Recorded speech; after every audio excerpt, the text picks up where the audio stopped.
Donc, bonsoir à toutes et à tous.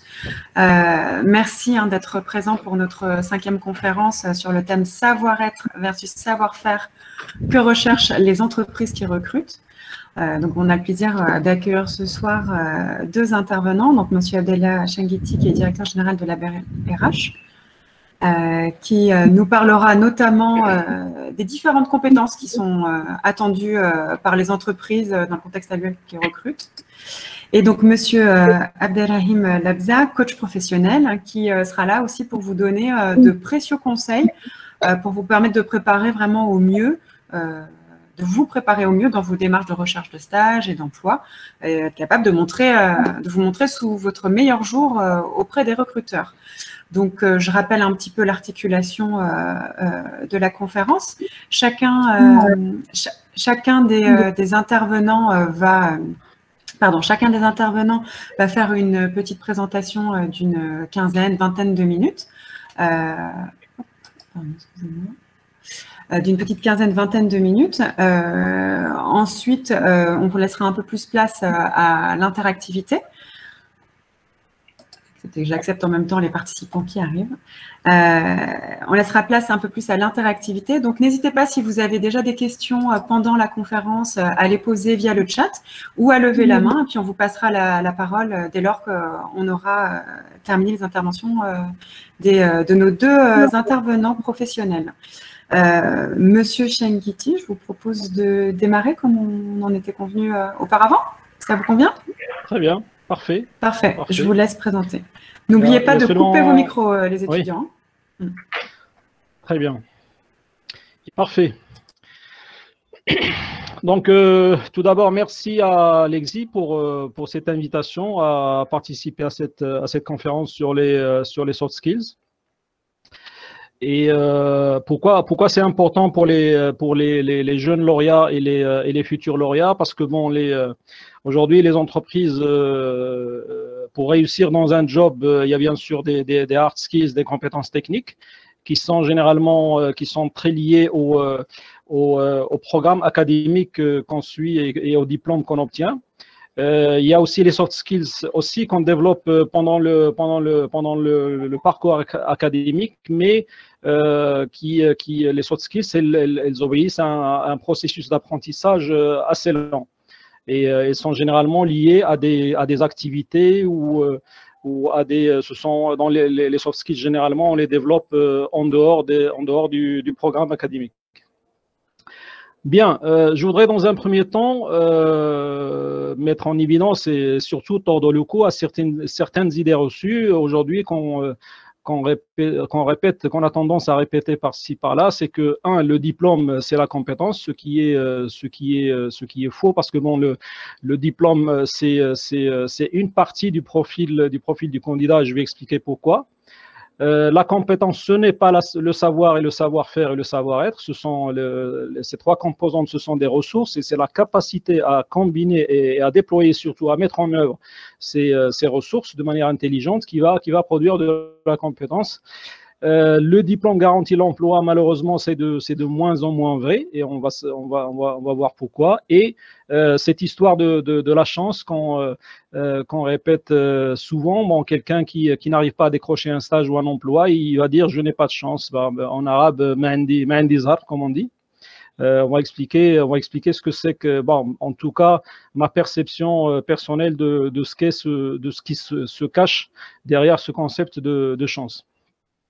Est-ce que le diplôme garantit l'emploi ou une promotion au sein de l'entreprise? Comme j'ai dit, c'est de moins en moins vrai. Aujourd'hui, le diplôme, on peut l'assimiler à un permis de conduire, en fait. Le diplôme, le permis de conduire, quand vous avez un permis de conduire, vous ne savez pas forcément conduire, mais un permis de conduire, ça vous autorise à apprendre à conduire, à acquérir la compétence, conduire une voiture ou un véhicule d'une manière générale. De la même manière, le diplôme, il vous autorise à accéder à des stages ou à des jobs, et c'est à ce moment-là que vous allez démontrer, ou en tout cas développer des compétences dans l'action, parce que la compétence n'a de sens que lorsqu'elle se traduit par l'action et surtout par un résultat. Bien entendu, le diplôme apporte aux lauréats, aux jeunes diplômés des savoirs, probablement des aptitudes. Pourquoi probablement? Parce que bon, au cours de son parcours académique, il a probablement mené des activités, des projets para-universitaires ou dans le cadre dans un cadre associatif ou de bénévolat qui vont lui permettre de développer des aptitudes. Et puis aujourd'hui, il est clair que le diplôme seul ne garantit plus l'emploi, et surtout que l'entreprise, quand elle recrute un profil, elle ne recrute pas un diplôme, mais une personnalité qui a un vécu, qui a des qualités, qui a des traits de caractère, et tout cela, c'est essentiellement des soft skills qui généralement ne s'apprennent pas en salle de classe, mais en dehors de la salle de classe, ce sont on les appelle en anglais des soft skills, mais aussi des life skills, c'est-à-dire des compétences de vie qu'on va apprendre dans le cadre familial, dans le cadre associatif, et aussi pendant effectivement l'interaction avec des personnes en situation professionnelle ou en situation de communication d'une manière générale. Aujourd'hui, on nous dit la compétence, c'est l'addition de savoir, de savoir-faire et de savoir-être. À mon avis, c'est complètement faux parce que ce sont essentiellement des ressources et c'est votre capacité à les combiner dans l'action, c'est-à-dire à les combiner, pouvoir les déployer dans l'action de manière à produire un résultat. C'est quoi justement la compétence? C'est la capacité à mettre en œuvre de manière pertinente et volontaire les savoirs et les aptitudes, c'est-à-dire les savoirs, les savoir-faire et les savoir-être pour atteindre un résultat dans un contexte donné. Une mise en œuvre, ça veut dire quoi? Ça veut dire que la compétence ne peut s'observer qu'à travers l'action. On n'est pas a priori compétent, mais c'est en situation professionnelle, dans l'action, qu'on peut démontrer qu'on est compétent. C'est une mise en œuvre pertinente parce que disposer de savoir, de savoir-faire et de savoir-être, ce sont des ressources, bien évidemment, et surtout qu'on peut connaître des techniques sans pour autant savoir les mobiliser dans la réalité. Par exemple, je vous donne l'exemple d'un enseignant, par exemple, il peut disposer de connaissances, il peut avoir en tête des connaissances, mais s'il n'a pas la capacité à les transmettre, s'il n'a pas les compétences pédagogiques pour transmettre ce qu'il sait, la mise en œuvre ne va pas être pertinente et donc, comme enseignant, en fait, il n'est pas compétent. C'est aussi une mise en œuvre volontaire parce que si je n'ai pas la volonté de être compétent, c'est pouvoir faire, mais c'est aussi vouloir faire. Si je ne trouve pas un intérêt à déployer ce que je sais faire, c'est-à-dire je peux connaître, je peux avoir un savoir-faire, mais si je ne trouve pas d'intérêt, c'est-à-dire de motivation à le mettre en œuvre, je ne vais pas le mettre en œuvre, donc je ne vais pas agir, donc je ne vais pas aboutir à un résultat et donc je ne suis pas compétent. Donc, Monsieur Chenguiti, oui. Excusez-moi, on ne voit pas défiler vos slides. Enfin, pour ma part, je suis bloquée sur la couverture. Ah, pardon. Voilà, là c'est bon. Parfait. Maintenant, vous voyez. Là, je suis sur qu'est-ce que la compétence? Ah, d'accord. Donc, il y a un problème de... Je vois. Alors, à ce moment-là, je vais défiler comme ça parce que justement, le format diaporama, des fois, il montre pas le... en fait, c'est un bug qui se produit généralement sur Teams et aussi sur Google Meet. C'est pas grave. Maintenant, vous voyez la diapo. Parfaitement, oui. Donc, je disais, donc, la compétence, ce n'est pas le savoir, le savoir-faire, le savoir-être, mais c'est la capacité à les combiner. Et donc, c'est une mise en œuvre pertinente et volontaire. Je dois pouvoir agir et avoir la volonté, avoir l'intérêt à agir. Si je ne suis pas motivé pour agir, je ne vais pas agir et donc je ne vais pas produire de résultats et donc je ne suis pas compétent. C'est une combinaison de savoir et de savoir-faire et de savoir-être qui va me permettre de donner un résultat. Et justement, la compétence ne peut pas être validée a priori, elle n'est validée que lorsqu'elle produit de la performance. C'est-à-dire on n'est pas compétent par son CV, mais on est compétent par les résultats qu'on produit sur le terrain.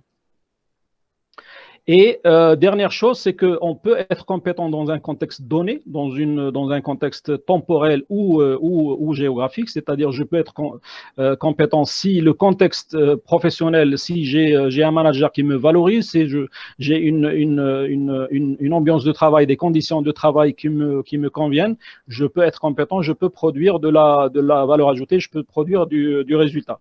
Et c'est pour cela d'ailleurs que lors des entretiens, et là c'est un message que j'envoie aux jeunes qui sont en train de passer des entretiens pour des stages ou pour des jobs, lorsque vous vous présentez, il ne faut pas se contenter de réciter son CV, de parler des diplômes qu'on a obtenus et des stages qu'on a fait, mais il faut se focaliser sur des réalisations, sur des compétences et surtout des réalisations.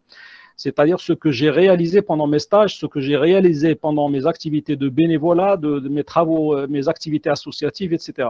Le recruteur, il va se focaliser sur ça en fait. C'est ça qui l'intéresse, c'est qu'est-ce que vous avez réalisé et surtout qu'est-ce que vous êtes capable de faire.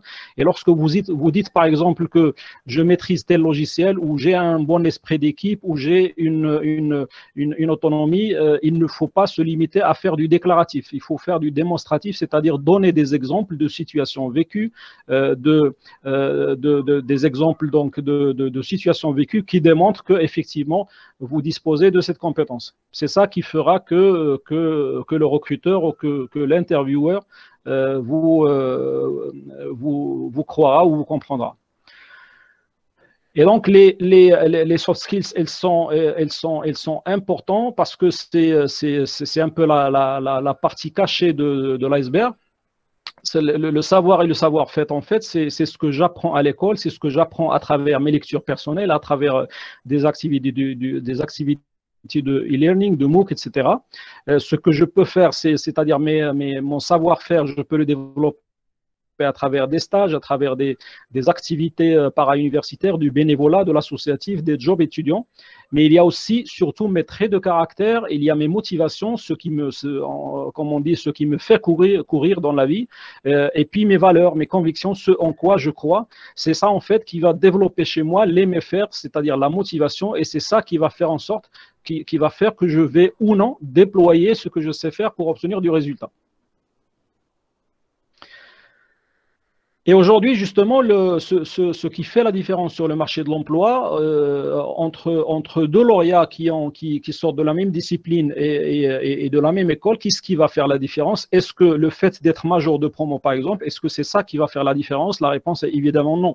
Parce que nous avons des exemples très connus comme Steve Jobs, comme Bill Gates, comme Mark Zuckerberg, le patron de Facebook. Il y a le patron de Dell aussi, Michael Dell, qui tous ont un point en commun, c'est qu'ils ont tous quitté l'université et qu'ils ne sont pas diplômés.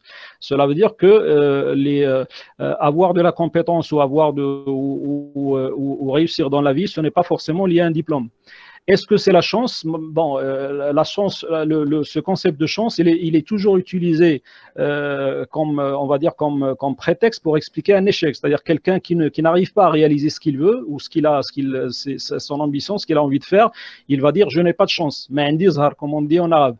Et justement, le mot zahar en arabe, ça vient du hasard et ça veut tout dire. Et donc, le fait de dire je n'ai pas réussi parce que je n'ai pas de chance, c'est en quelque sorte, je me dédouane je ne suis pas responsable de ce qui m'arrive. C'est ça, en fait, ce que ça veut dire. Mais la chance, paradoxalement, la chance n'est jamais utilisée pour expliquer un succès. Quelqu'un qui réussit, il va pas vous dire que j'ai de la chance, mais il va vous dire j'ai travaillé dur, c'est pour cela que j'ai réussi. Et donc la chance, en fait, c'est quoi la chance? Elle prend souvent la forme. C'est une rencontre avec quelqu'un qui va vous filer une opportunité. C'est une opportunité qui se présente devant vous. C'est un message que vous recevez. C'est une information que vous recevez. C'est ça en fait la chance. Et c'est votre capacité à être prêt à saisir l'opportunité qui va faire que vous allez réussir votre job ou votre stage ou votre carrière d'une manière générale. Et aujourd'hui, quand on regarde, il y a une étude qui a été menée en 2017, mais elle est toujours d'actualité, qui a été menée par Adzuna, qui est un site, qui est un agrégateur d'offres d'emploi, qui a démontré que les qualités les plus recherchées par les entreprises ne sont pas des compétences techniques, mais ce sont bien des compétences comportementales. Et c'est une étude qui a été menée à travers 800 000 offres d'emploi, donc l'échantillon est assez représentatif. Et donc, aujourd'hui, ce que les entreprises recherchent, ce sont essentiellement des compétences qui relèvent des soft skills et non pas des hard skills. De la même manière, la même étude a démontré que les qualités les plus rémunérées, les mieux rémunérées, c'est-à-dire on a analysé les annonces d'emploi qui offrent les salaires les plus élevés et on a révélé que les 10 compétences les mieux rémunérées sont la créativité, la force de proposition, la proactivité et donc des qualités qui relèvent plus des soft skills que des hard skills.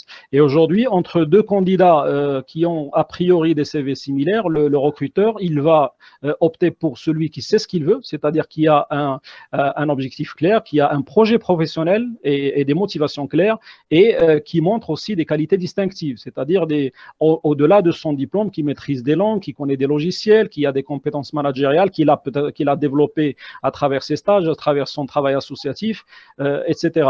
Et qui a aussi un réseau, parce que comme on va le voir, le réseautage, c'est une compétence aujourd'hui incontournable.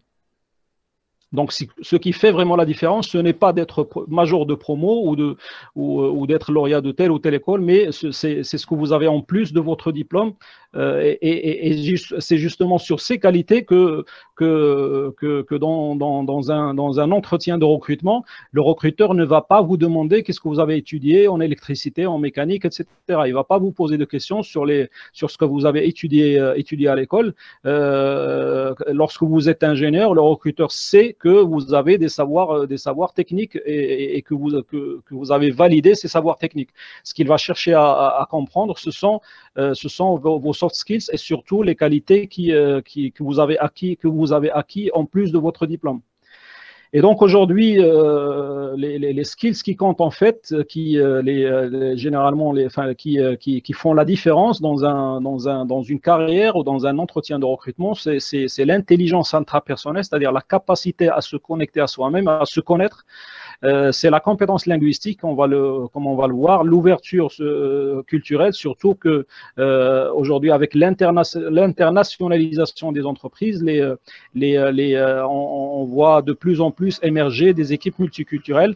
Le réseautage aussi, la capacité à faire du networking et la capacité à prendre une posture professionnelle. L'intelligence intrapersonnelle, c'est quoi? C'est la capacité à se connaître et à se faire une représentation de soi. Pourquoi? Parce que je ne peux pas améliorer ce que je ne connais pas. Je ne peux pas me présenter à un recruteur si je ne connais pas mes forces, mes axes d'amélioration, mes émotions, etc. Et donc, cette connaissance de soi, elle se matérialise à travers les 4 caractéristiques de l'être, c'est-à-dire ce que je pense, entre ce que je pense être et ce que je suis réellement, et ce que les autres pensent de moi, et ce que je veux devenir aussi. C'est cette capacité à réduire en fait à réduire l'écart entre ce que je pense être et ce que je suis réellement, c'est-à-dire à me connaître vraiment, qui va me permettre de me vendre devant un recruteur et surtout à devoir m'améliorer, parce que entre ce que je suis et ce que je souhaite être, là c'est la marge d'amélioration, c'est-à-dire qu'est-ce que je dois améliorer dans mon comportement et dans mes attitudes pour être ce que je souhaite devenir.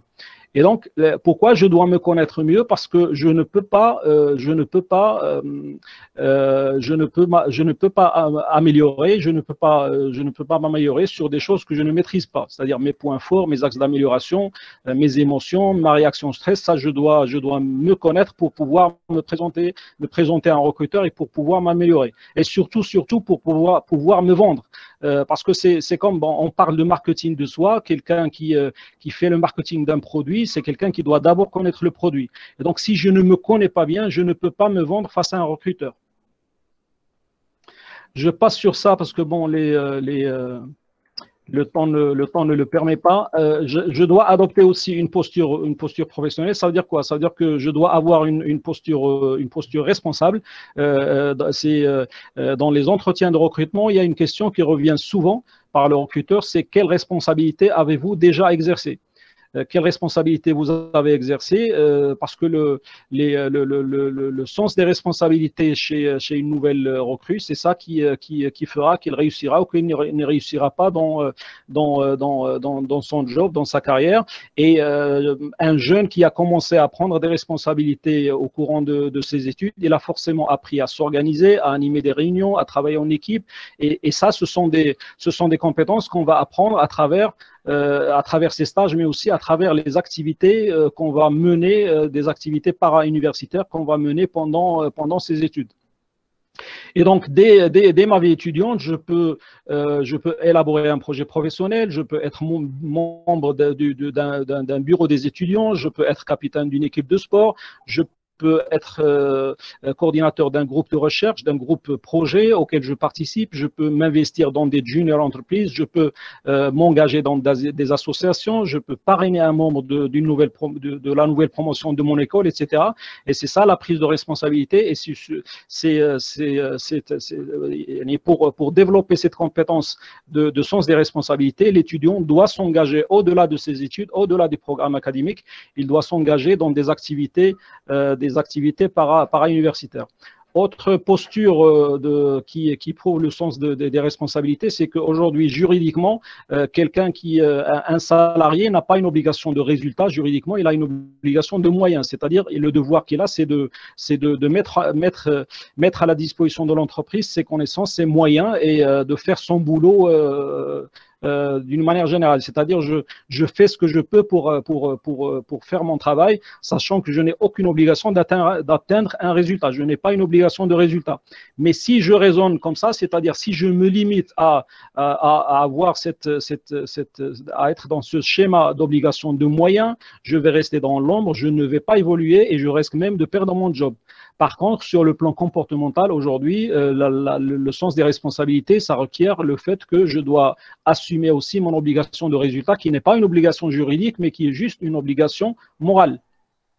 Ça veut dire quoi? Ça veut dire que je dois m'inscrire dans une logique de progrès et je dois avoir comme objectif non pas seulement de faire mon boulot, mais de réaliser mes objectifs. Parce que l'entreprise me recrute, non pas pour faire des efforts, mais c'est bien pour atteindre un résultat. Et donc, si je suis dans cette logique de progrès et de réalisation de mes objectifs, je vais me positionner et donc on pensera à moi dès qu'il y a une opportunité qui se présente.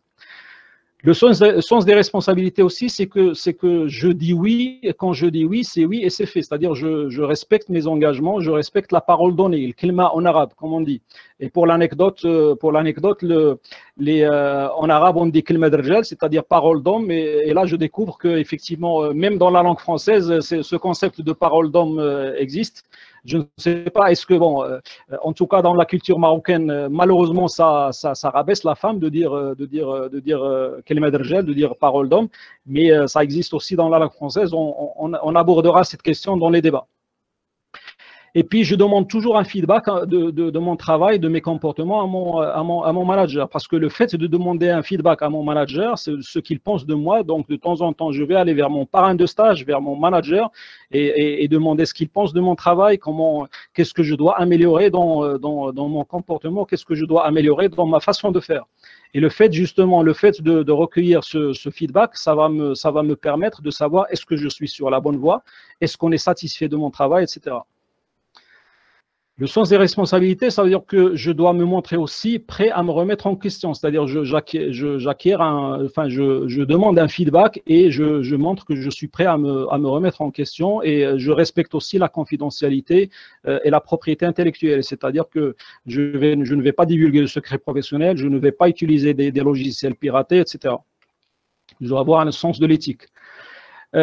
Chacun a droit à l'erreur, mais quand il y a erreur, on ne doit pas chercher l'erreur, on ne doit pas chercher le coupable, mais on doit chercher l'erreur. Et surtout, oui, on a droit à l'erreur, mais chacun a droit à l'erreur et le devoir de se corriger. Comme l'a dit Paulo Coelho, quand une erreur qui se répète, ce n'est plus une erreur, mais c'est une décision.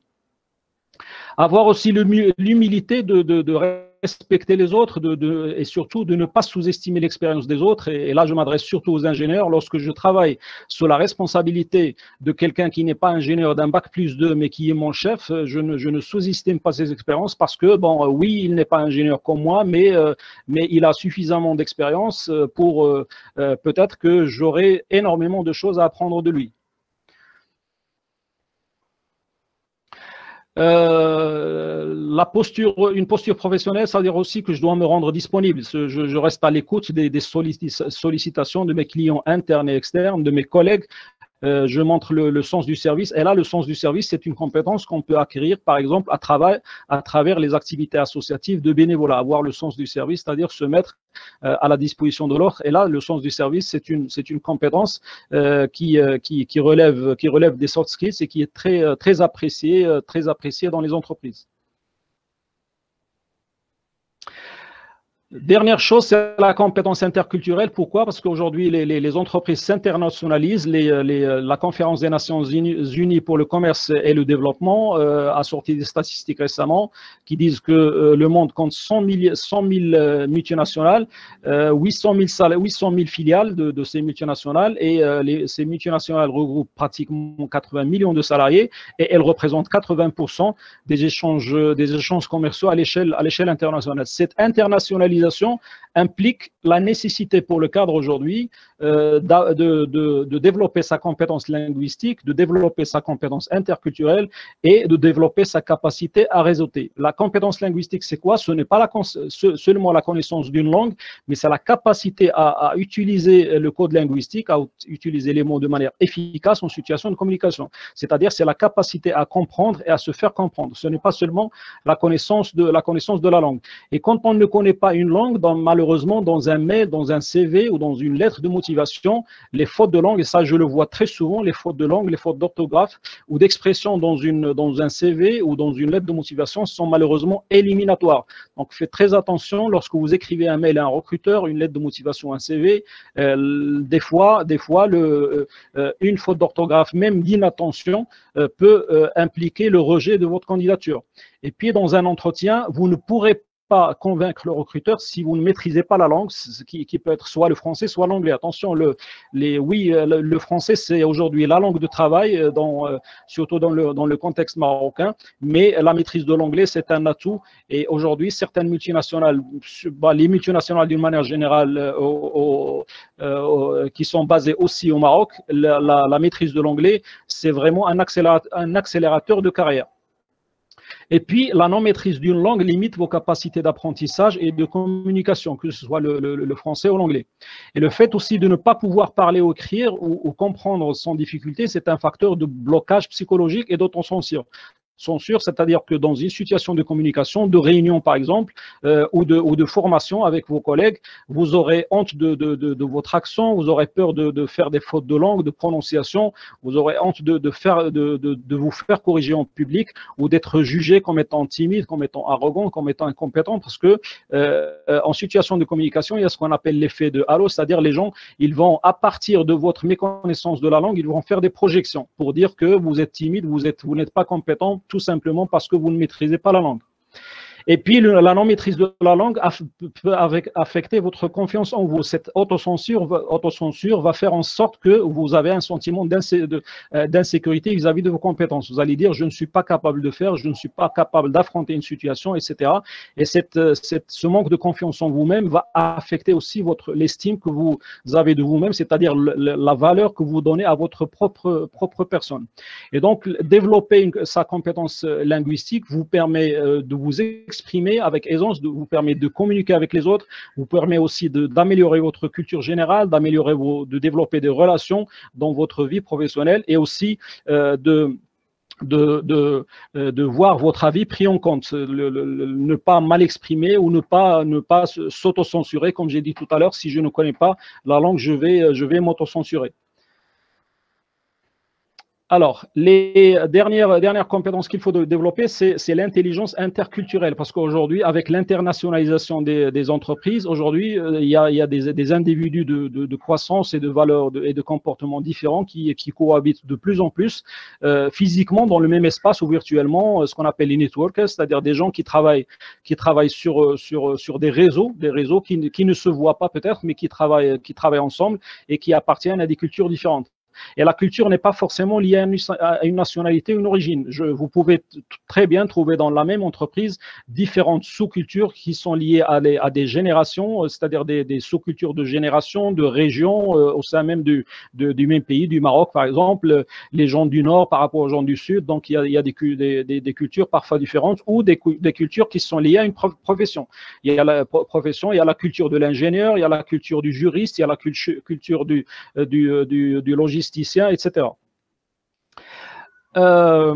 Alors, je passe sur ça. Alors, la compétence interculturelle, ça implique votre capacité à développer un comportement d'ouverture, d'accueil, d'écoute, de compréhension de l'autre et surtout d'acceptation de l'autre et d'inclusion.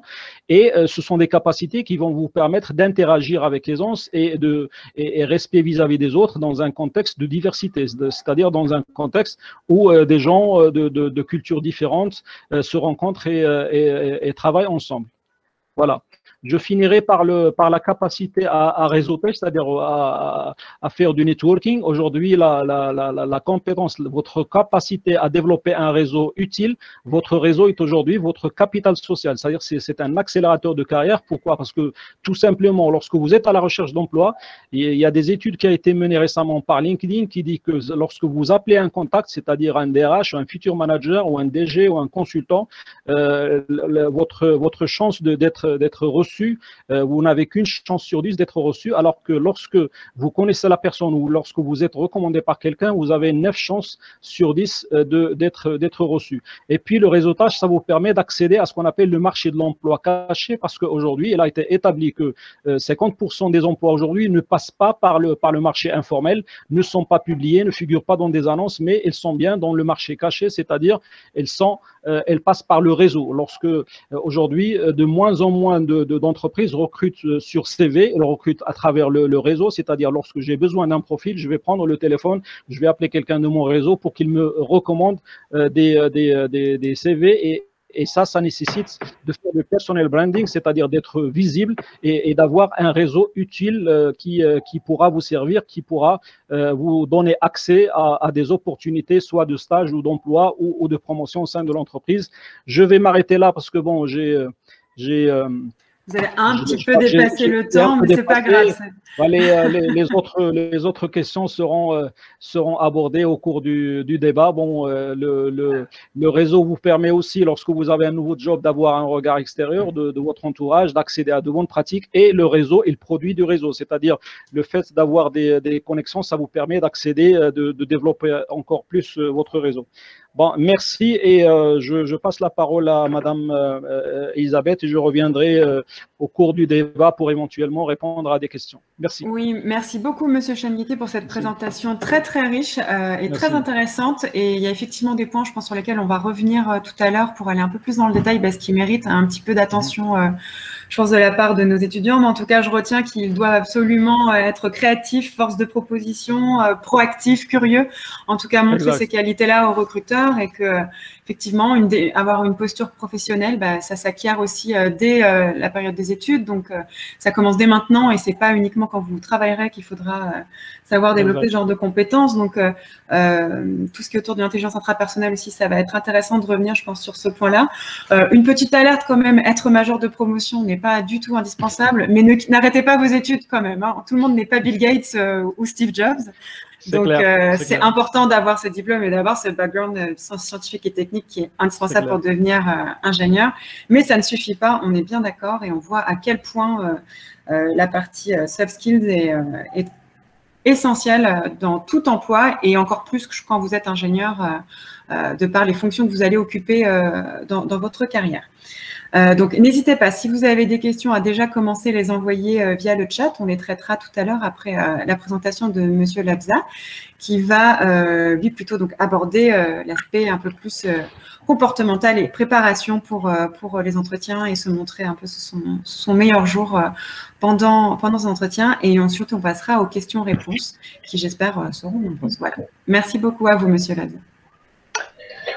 Merci, bonjour à tous. Je pense que Monsieur Changité a balayé tout le sujet de long en large et de large en long. Donc, je vais pas avoir beaucoup de choses à rajouter, si ce n'est un petit peu comment se présenter devant un recruteur. Et j'avais proposé de parler de l'authenticité. Donc, l'authenticité, c'est être soi. C'est de ne pas emprunter la stature d'une autre personne pour pouvoir décrocher un job. Donc, restez vous-même.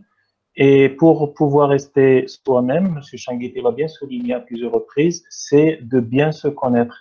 Donc, il faut tout d'abord, avant d'aller voir un recruteur, faire une première rencontre qui est indispensable pour tout le monde, c'est faire la rencontre de soi. Se voir, faire une introspective pour voir quelles sont nos compétences, quelles sont nos compétences techniques, ça veut dire les hard skills, et puis aussi nos compétences soft, nos compétences douces. Et c'est ce qui nous permettra de nous différencier par rapport à d'autres lauréats qui ont les mêmes compétences, mêmes diplômes, peut-être même des compétences techniques supérieures, mais nous pourrons faire la différence avec nos capacités à nous adapter à des situations difficiles. Aujourd'hui, on ne mesure pas l'intelligence par le QI, mais par notre capacité à nous adapter dans les diverses situations. Donc, ce qu'on appelle l'intelligence situationnelle, qui est très, très demandée en ce moment par les recruteurs, et M. Changité pourrait me conforter dans cette idée. Donc, la première rencontre, comme j'ai dit, c'est d'aller à sa rencontre personnelle. Ça veut dire quoi, sa rencontre personnelle? Donc, nous sommes notre présent, certes, nous nous projetons vers l'avenir, dans la recherche d'un job, dans la construction d'une vie, mais aussi nous portons sur notre dos un poids en relation avec notre passé, en relation avec des événements qui sont vécus dans le passé et qui peuvent créer quelques difficultés, notamment des difficultés dont certaines ont été citées par M. Changité. Donc, j'ai retenu, par exemple, la timidité, la peur d'être jugé, une mauvaise estime de soi, une mauvaise confiance en soi. Ça peut être aussi non seulement un problème de compétence technique, mais aussi parce qu'on a vécu des événements qui sont difficiles et peut-être des échecs, peut-être des relations avec nos parents qui ne sont pas très positives. À l'école, on rencontre pas mal de problèmes, on subit pas mal d'accidents à l'école, surtout au primaire. C'est là où les problèmes s'incrustent dans notre personnalité, dans notre façon de nous voir. Et si on n'a pas la capacité de régler ces problèmes, bien qu'on ait décroché le meilleur diplôme, acquis les meilleures compétences techniques, si on n'arrive pas à communiquer, à vivre dans une communauté, ce sera très difficile de réussir. Avec le CV, avec la lettre de motivation, avec nos diplômes, peut-être qu'on peut décrocher un entretien, peut-être même qu'on peut décrocher un job, mais le meilleur passage, le meilleur examen, c'est lors de l'entretien ou lors des premiers jours, les premiers mois de notre embauche, si on ne donne pas satisfaction en termes d'intégration avec les groupes, en termes d'assimilation des consignes, disons les choses comme ça, en termes d'intégration de l'objectif global de l'entreprise et aussi de l'objectif individuel qui verse dans l'objectif global de l'entreprise, eh bien, on aura du mal à nous développer, à évoluer dans la même entreprise. Donc, je reviens sur le sujet de l'authenticité.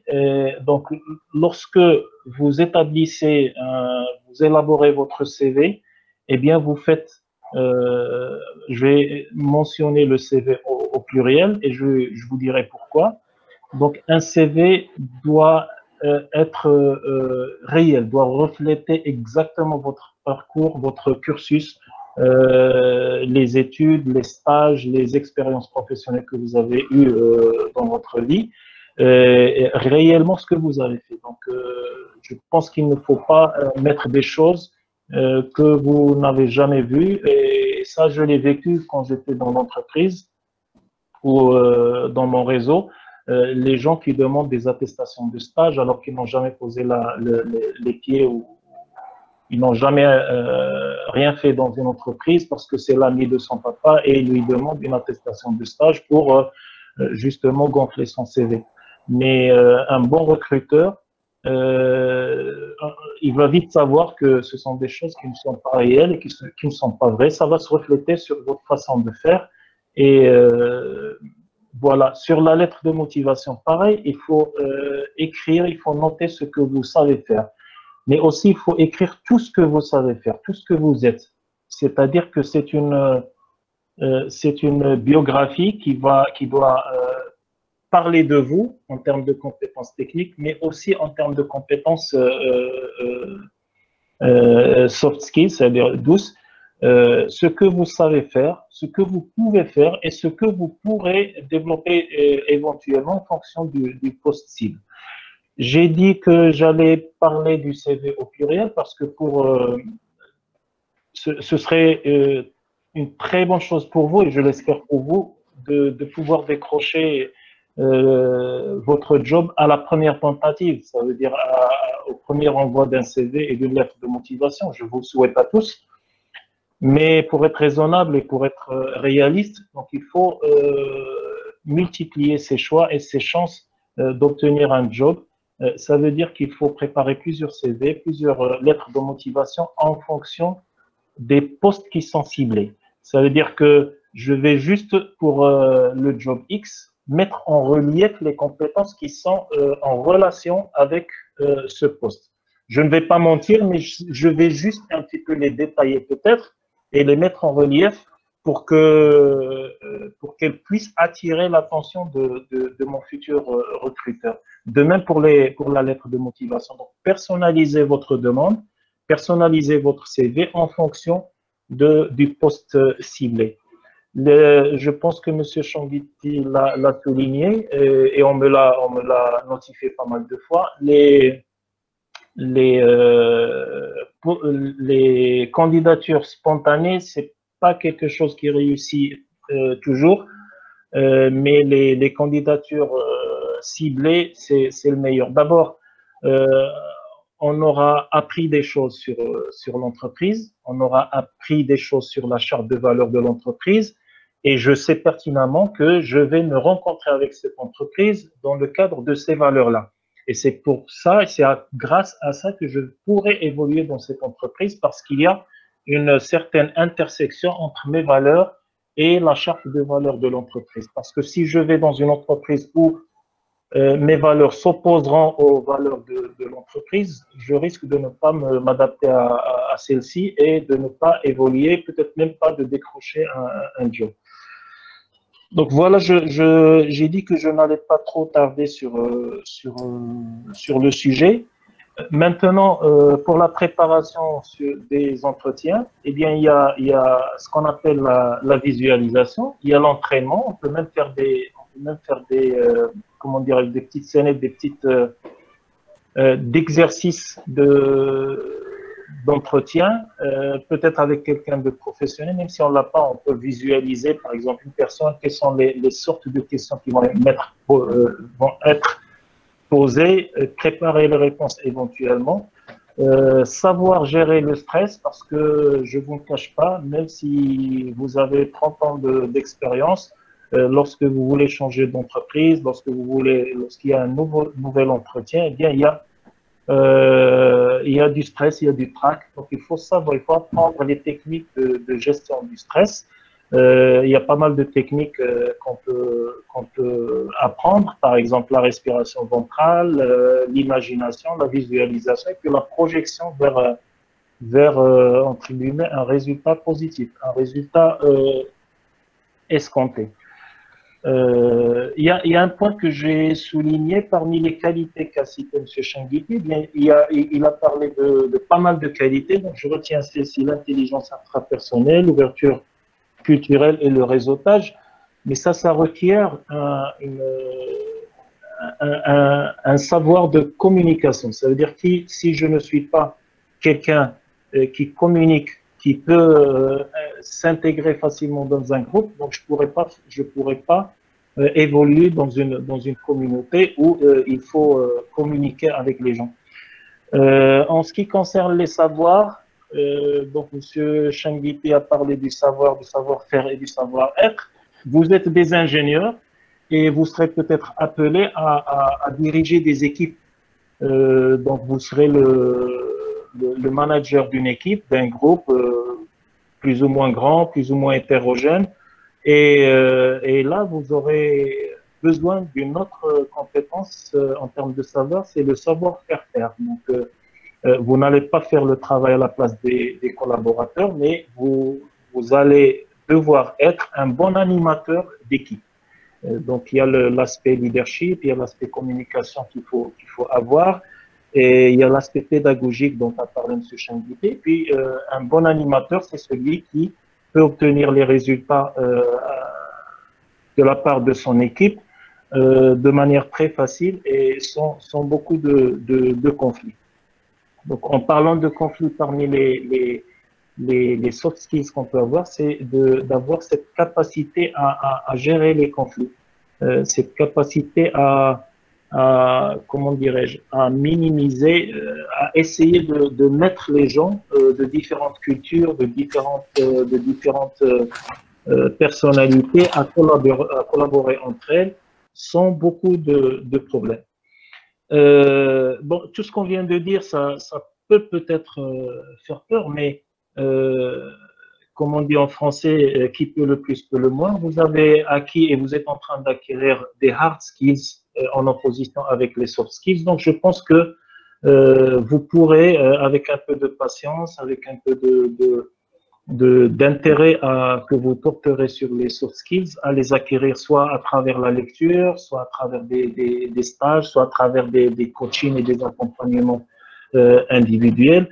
Mais le tout, c'est de bien se connaître, savoir ses qualités, bien les connaître et bien les mettre en évidence, ne pas avoir honte de parler de soi, connaître son potentiel, celui que vous pouvez développer dans une situation donnée, mais aussi il faut savoir ses limites, il faut connaître ses limites pour ne pas s'aventurer dans des situations où votre incompétence sera flagrante et où vous pourrez payer le pot cassé, le prix cher. Voilà, je pense que j'ai fait le tour. Je ne veux pas être redondant avec tout ce qu'a dit Nditi. Et voilà, je vous remercie et je suis prêt à répondre à toute question en relation avec le développement personnel et avec le développement justement des soft skills. Merci à vous. Merci beaucoup, Monsieur Labza. En effet, c'est également une vision très intéressante, hein, à apprendre à bien se connaître. Hein. Vous êtes très complémentaires dans vos réponses, dans vos explications sur ce sujet. Savoir bien se connaître, ça permet de savoir bien se vendre, puisqu'on parle quand même de ça, hein, de savoir se vendre sur le marché de l'emploi. Savoir se vendre, ça ne veut pas dire apprendre par cœur, mais ça veut dire quand même être capable de savoir répondre à des questions qui vont être évidentes, qui vont être systématiquement posées et qui vont vous permettre, parce que vous les avez préparées, parce que vous savez vous présenter, de vous donner confiance pour bien démarrer un entretien. Donc ça, c'est important. Donc ça, s'entraîner, vous l'avez dit, hein, se mettre en situation avec des camarades, avec des professionnels encore mieux, mais savoir un peu se mettre en danger dans une zone confortable pour pouvoir affronter après de manière plus sereine la réelle mise en situation quand on recherche un emploi ou un stage. Et rester soi-même, ça, je le garde vraiment à cœur parce que on a souvent cette peur, hein, d'avoir des candidats qui qui vont un peu se survendre sur leur CV, qui vont se survendre même à l'oral dans leurs réponses et qui vont en fait finalement être très rapidement pris au piège de leur propre petits mensonges pour essayer d'optimiser leur profil. Donc, rester humble, mais savoir mettre en avant ses qualités, ses compétences, c'est indispensable.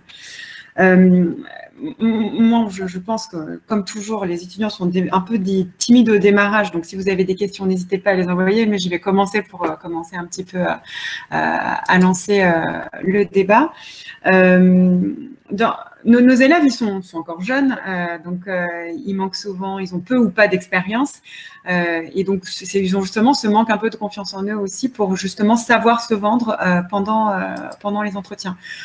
Quels conseils vous leur donnez pour pouvoir justement valoriser leur non-expérience ou valoriser des petites expériences qui leur semblent peut-être anodines, comme des jobs d'été ou justement des expériences associatives, vous l'avez évoqué à plusieurs reprises, lors des entretiens et dès leur CV? Comment amener les recruteurs à voir du potentiel dans ces jeunes candidats qui ont peu ou pas d'expérience? Monsieur Changuiti, peut-être? Oui. Changuiti, oui. D'accord. Alors, bon, très souvent, lorsque moi je suis recruteur depuis un peu plus de 35 ans et parallèlement j'enseigne aussi dans des universités de grandes écoles, et lorsque à chaque fois que je rencontre des jeunes finissants qui s'apprêtent à entrer sur le marché de l'emploi, ils me sortent justement cette histoire d'expérience pour me dire toutes les entreprises demandent de l'expérience, comment je vais faire si je n'ai pas d'expérience, comment je peux acquérir de l'expérience si je ne travaille pas. Donc c'est un peu comme on dit, le serpent qui se mord la queue. C'est-à-dire pour avoir de l'expérience, pour travailler, il faut avoir de l'expérience, et donc il faut travailler pour acquérir cette expérience. Moi, je dis toujours, malheureusement, nos jeunes confondent toujours ou considèrent que expérience égale contrat de travail, égale CDD ou CDI, ce qui est évidemment faux. Une expérience, c'est quelqu'un qui a fait 4 stages de 3 mois, c'est quelqu'un qui a une expérience d'un an. Non seulement il a une expérience d'un an, mais il a une expérience diversifiée parce qu'il a fait 4 stages, donc il a connu 4 entreprises, 4 contextes différents, peut-être aussi 4 secteurs différents. Et s'il a fait, par exemple, ses stages dans l'automobile, l'aéronautique, les services, etc., ou l'agroalimentaire, il a connu 4 secteurs différents, et donc il a développé ce qu'on appelle sa compétence sectorielle. Donc, ne dites jamais, les jeunes, je m'adresse aux jeunes, ne dites jamais je n'ai pas d'expérience, parce que un stage, c'est une expérience, une activité associative, c'est de l'expérience, une activité de bénévolat, c'est de l'expérience. Vous avez été dans le bureau des étudiants, dans le BDE de votre école, c'est une expérience. Vous avez été dans un club de théâtre, ça veut dire que vous avez appris la prise de parole en public. Vous avez été président d'une association, ça veut dire que vous avez développé des compétences managériales.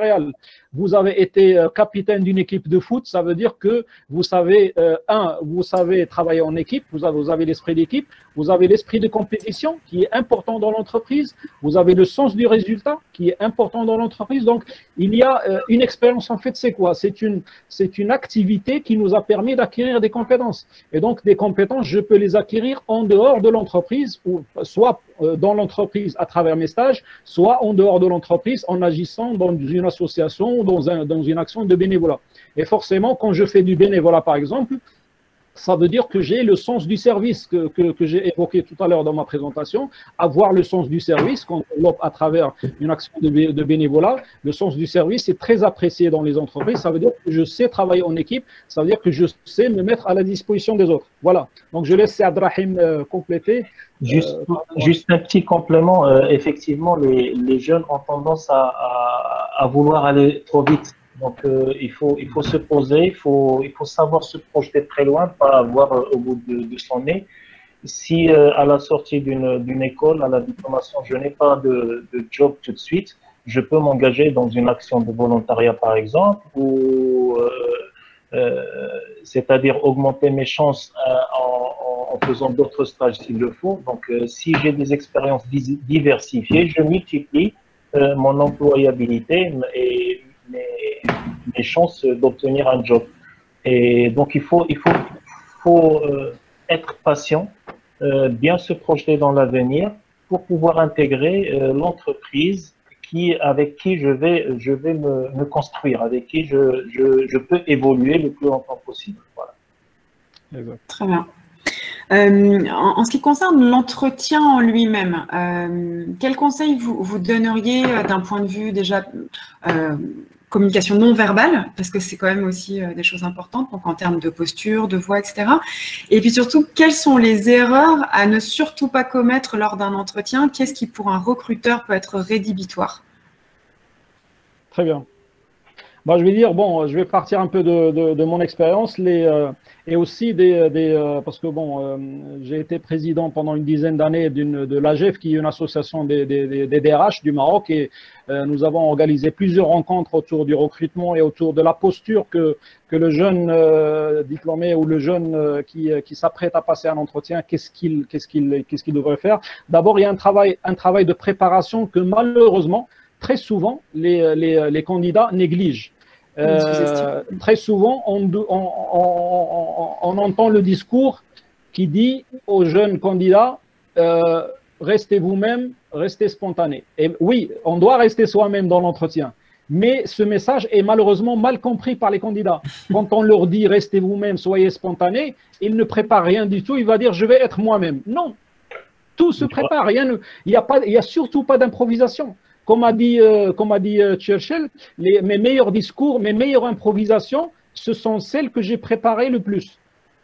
Même une improvisation, ça se prépare. Donc le secret de la réussite d'un entretien, elle est dans la préparation. Je me renseigne sur l'entreprise, je me renseigne sur le job, je me renseigne même sur celui que je vais rencontrer. Parce que si je me renseigne bien sur la personne que je vais rencontrer, c'est-à-dire au moins je vais aller chercher sur LinkedIn, sur Google, me renseigner sur sa formation, sur son parcours, psychologiquement, lorsque je rencontre quelqu'un que sur qui j'ai déjà des informations, je vais casser cette angoisse de rencontrer l'inconnu. Ce ne sera plus pour moi un inconnu, mais c'est quelqu'un que je connais à travers son parcours, parce que j'ai vu son CV, j'ai vu son parcours, etc. Je me renseigne sur l'entreprise parce que la question sera forcément posée là, pendant l'entretien. Est-ce que vous connaissez notre entreprise? Qu'est-ce que vous savez sur notre activité, etc. Et cette information, cette documentation sur l'entreprise, elle est importante surtout pour pouvoir poser la question à la fin. Parce que très souvent, on dit au candidat, est-ce que vous avez des questions? Et lui, il dit, non, non, tout est clair, je n'ai pas de questions. Et ça, c'est une erreur monumentale. Il ne faut jamais dire, je n'ai pas de questions, parce que vous ne pouvez pas, au bout d'une heure d'entretien, tout savoir. Vous ne pouvez pas dire, je n'ai pas de questions. Et quand vous posez des questions, vous montrez votre motivation. Maintenant, pour revenir à la question de Madame Elisabeth, par rapport au non-verbal, le langage du corps est important. Lorsque je suis dans un entretien, ça commence déjà par la première impression, parce que comme on dit, vous n'avez jamais deux fois l'occasion de donner une première bonne impression.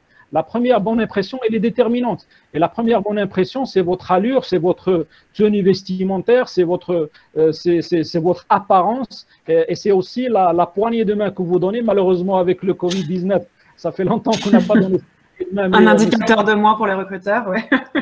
En train de revenir, donc ma poignée de main, elle doit être ferme, et là je m'adresse aux filles. Bon, les filles, vous avez cette manie de saluer la poignée de main un peu molle avec les quatre doigts. Ce n'est pas professionnel. Il faut avoir une poignée de main ferme. Le contact visuel est important aussi. Un candidat qui a le regard fuyant pendant l'entretien, ça peut vouloir dire que ça a plusieurs interprétations possibles. Il est peut-être timide, et surtout il n'est peut-être pas sincère, parce que quelqu'un qui ne vous regarde pas dans les yeux, il n'est peut-être pas sincère. Il a un regard fuyant, il regarde en bas. Donc, gardez le contact visuel avec l'interlocuteur. Faites des hochements de tête, par exemple, lorsqu'il vous parle. Et il y a une pratique qui me semble très importante, c'est la prise de notes pendant l'entretien. Oui. Et là, très souvent, les candidats ne le font pas. La prise de notes, elle est importante. Pourquoi?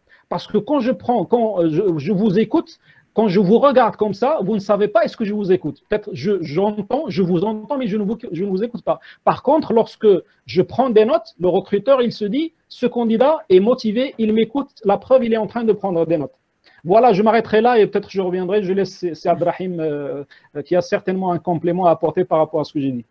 Il faut juste que le candidat sache une chose, c'est que le recruteur,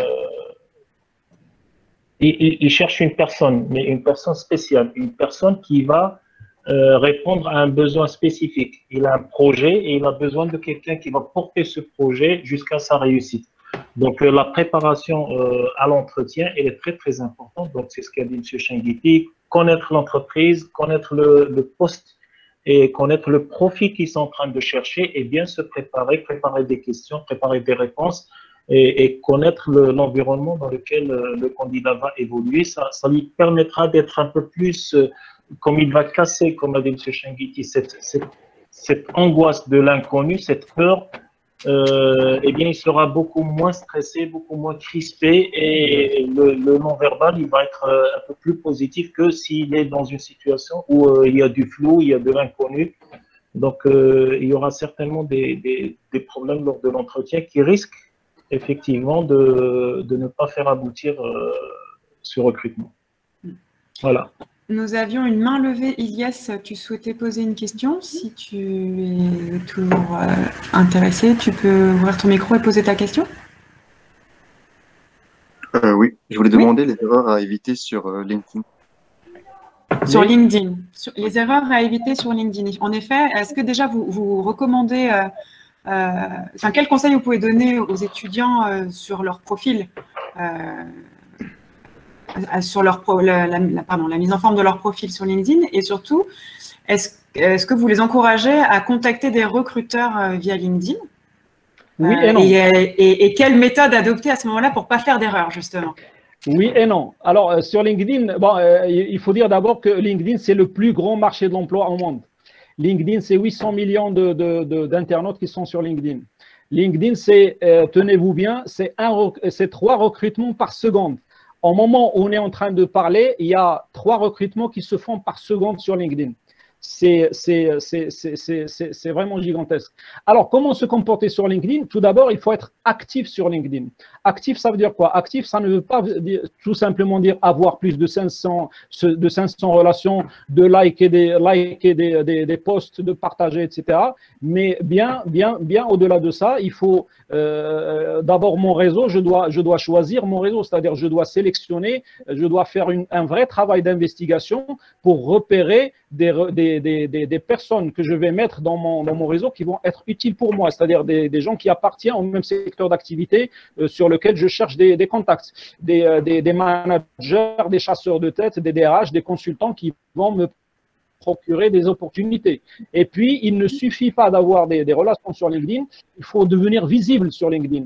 Devenir visible, ça veut dire quoi? Je dois développer une identité numérique, faire du personal branding, être présent tous les jours sur LinkedIn, au moins entre 15 et 20 minutes par jour pour construire mon identité numérique et devenir visible, à tel point que si je peux devenir attractif, c'est-à-dire, c'est ça la vraie recherche active en fait. Parce qu'il y a des jeunes qui me disent, moi je fais de la recherche active, je suis sur LinkedIn, je réponds à des annonces. Je suis désolé, répondre à des annonces, ce n'est pas ça la recherche active. La recherche active, c'est de faire en sorte d'attirer les recruteurs, c'est-à-dire ce sont les recruteurs qui viennent vers moi. Je suis tellement visible sur LinkedIn, je publie des posts, je réagis, je formule des idées, je suis actif dans des groupes de discussion, dans des groupes thématiques qui sont liées. Par exemple, je suis un diplômé, je suis un ingénieur en système d'information, je suis dans les groupes qui s'intéressent aux nouvelles technologies de l'information, je publie des posts, je partage des informations et je prends la parole surtout dans les groupes, dans des événements aussi, des webinaires qui sont organisés, qui sont publiés sur LinkedIn. Donc, je dois être suffisamment actif, comme j'ai dit, et visible pour pouvoir attirer des recruteurs. Et surtout, le participant a dit qu'est-ce qu'il faut éviter sur LinkedIn.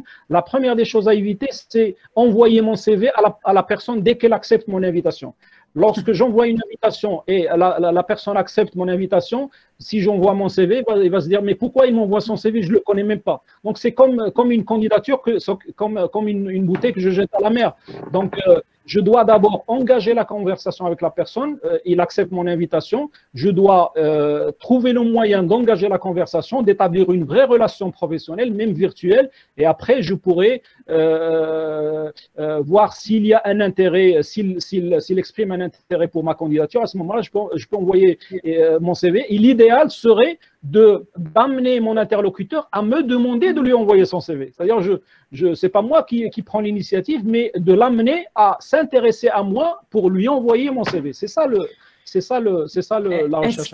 Est-ce que pour un élève ingénieur, la démarche est intéressante de contacter donc un recruteur d'une entreprise en lui disant que on a un intérêt pour son entreprise et qu'on aimerait en savoir plus sur l'entreprise, les différents métiers qu'elle propose, etc., pour engager la conversation? Oui. Quel conseil vous donnez pour engager la conversation? Parce que c'est pas évident non plus. Évidemment, mais là, quand je pose une question, par exemple à un manager ou un chef d'entreprise, je dois d'abord me renseigner sur son entreprise et lui montrer que je m'intéresse véritablement à son entreprise. C'est-à-dire, bon, je vais me renseigner sur l'activité de l'entreprise, sur des investissements qu'elle est en train de mener, sur l'actualité de l'entreprise. Poser une question, par exemple, sur l'actualité de l'entreprise. Par exemple, j'ai vu que vous êtes en train d'investir en Afrique. Est-ce que vous pourriez m'en dire plus, etc. C'est-à-dire, j'engage une conversation et je montre l'intérêt pour l'entreprise. Je ne vais pas poser comme ça, de manière brutale, la question. Mais montrer un intérêt ou réagir peut-être, aller voir dans les posts de ce monsieur ou de cette dame, voir ce qu'elle publie et essayer de réagir, de rebondir, commenter une publication, etc. pour qu'il me repère, comme étant quelqu'un. De créer du lien avant. Exactement. Avant créer du lien demander. Voilà, exact. Si Changuitéy, dans le même contexte, est-ce que un CV sous format vidéo peut aider les candidats à intéresser justement le recruteur? Exact. C'est Abdrahim. Le CV vidéo aujourd'hui, il a un impact extraordinaire. Pourquoi? La raison est très simple. C'est que l'être humain, il est plus sensible au visuel, aux images, à la vidéo que au texte. Lorsque j'ai envie d'acheter un produit, je vais d'abord aller me renseigner sur YouTube. Je vais aller voir des vidéos. Et aujourd'hui, il est établi que YouTube, c'est le deuxième moteur de recherche après Google, ce qui est vraiment extraordinaire. Donc, l'être humain, il est plus sensible à la vidéo. Et la vidéo, le CV vidéo vous permet de vous mettre en scène, de montrer votre capacité de communication, de montrer vraiment votre charisme, votre présence. C'est plus qu'un simple texte. C'est pas j'ai un diplôme, mais j'ai une personnalité. Je me présente comme étant, c'est le profil qui parle, c'est pas le diplôme. Voilà, c'est pour mais attention, parce que les CV vidéo, c'est aussi à double tranchant. Il faut que ce soit bien fait. Sinon, ça peut être tout de suite un petit peu… Tout à fait. Voilà. Inès, je vois que tu as levé la main pour une question. Oui, tout à fait. En fait, je me mets dans la peau d'un jeune lauréat, l'un de nos apprenants, qui est plutôt effectivement très ouvert, avec énormément de compétences humaines sociétales, mais très limite côté technique. Et éventuellement, il est sur une offre d'emploi ou de stage où le niveau technique est requis. Est-ce qu'il a des chances au niveau du recruteur, et comment éventuellement, effectivement, répondre à ce genre d'offres? C'est vrai. Non. Alors, la question, Madame Ben Hassan, c'est que j'ai pas très bien saisi. Il est techniquement bon, c'est ça? Non, au contraire. Non. Il est techniquement très moyen, très limite même. Même je dis limite. L'offre demande quand même de la technicité. Mais il a assez de compétences. Il a les prérequis pour répondre prérequis, exactement. Prérequis que vous avez cité tout à l'heure, une intelligence interculturelle, une ouverture, une force de proposition. Est-ce que effectivement il a des chances pour négocier, on va dire au moins l'offre, et éventuellement quelle approche ou bien quelle voie doit-il suivre pour pouvoir maximiser ses chances? Tout dépend du temps d'apprentissage nécessaire pour acquérir les compétences techniques. Parce que s'il n'est pas suffisamment bon techniquement, si les compétences techniques peuvent être acquises en un laps de temps assez court, oui, il pourra réussir, surtout s'il a une bonne capacité d'apprentissage. Mais si vous me dites que il est candidat pour un poste de responsable de système d'information, mais sur le plan technique, ce n'est pas très solide ce qu'il a comme connaissance technique, et que le temps d'apprentissage, on le sait, dans les nouvelles technologies dans l'informatique, le temps d'apprentissage est relativement assez lent. Je dirais, il a peu de chances de réussir. Maintenant, ça dépend aussi des dimensions qui sont requises dans le poste. Si dans le poste, la dimension managériale et comportementale est plus importante que la dimension technique, oui. Mais pour un poste d'expertise technique, il ne risque pas d'aller loin. Donc, pour ce type de candidat, moi, je conseillerais d'aller vers des postes, par exemple, c'est-à-dire s'il a, par exemple, un tempérament de vendeur, de s'orienter vers des postes de commerciaux. S'il est créatif, de s'orienter vers des postes de créa dans la communication, ou dans les postes où le relationnel est important, mais dans les postes où l'expertise technique est importante, effectivement, il a besoin de développer ses compétences techniques. Mais encore une fois, ça dépend du temps d'apprentissage. Si le temps d'apprentissage est court, il peut très bien acquérir les compétences techniques chemin faisant, c'est-à-dire pendant son intégration dans le job. Merci pour la réponse. Et je pense que les stages, je disais tout à l'heure qu'il il faut pas se précipiter. Et s'il veut performer ses compétences techniques, peut-être que les stages pourraient être utiles avant de prétendre à un job CDD ou CDI. Moi, j'aimerais bien revenir quand même sur cette notion d'intelligence intrapersonnelle, donc cette connaissance de soi. Vous en avez tous les deux parlé, donc quels conseils donner à nos étudiants pour apprendre à mieux se connaître? Parce que 19, 20 ans, 21 ans, c'est pas forcément évident de bien se connaître. Donc, qu'est-ce que vous pouvez leur donner comme conseil pour après qu'ils soient capables de bien se vendre? Je dirais que une personne dans une situation donnée, donc je vais m'évaluer personnellement mieux que quiconque pourrait m'évaluer. Donc, soit je réussis de m'en sortir de cette situation, soit je ne m'en sortirai pas. Et dans le deuxième cas, eh bien, il faut que je me pose des questions. Donc, M. Changuité a parlé tout à l'heure de la remise en question de soi.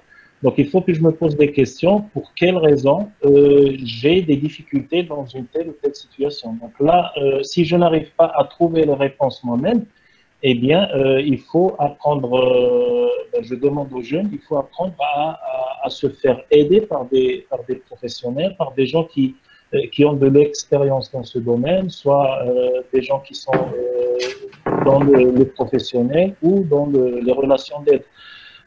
Se connaître, c'est justement faire une visite dans son passé, parce que tous les problèmes qu'on vit actuellement, ils trouvent leur source dans notre enfance surtout, soit une relation parentale qui n'est pas très positive, qui n'est pas très bienveillante, qui n'est pas encourageante, une relation où on était tout le temps sous-estimé, on était tout le temps traité de bon à rien. Eh bien, si on n'a pas une forte personnalité, eh bien, on va porter ces étiquettes-là qu'on nous a collées quand on était enfant, on va les porter toute notre vie si on ne fait rien pour corriger le tir. Donc, par exemple, un candidat qui n'arrive pas à décrocher un job au bout d'un certain nombre de tentatives, eh bien, il faut qu'il se pose des questions sur le pourquoi de ces échecs.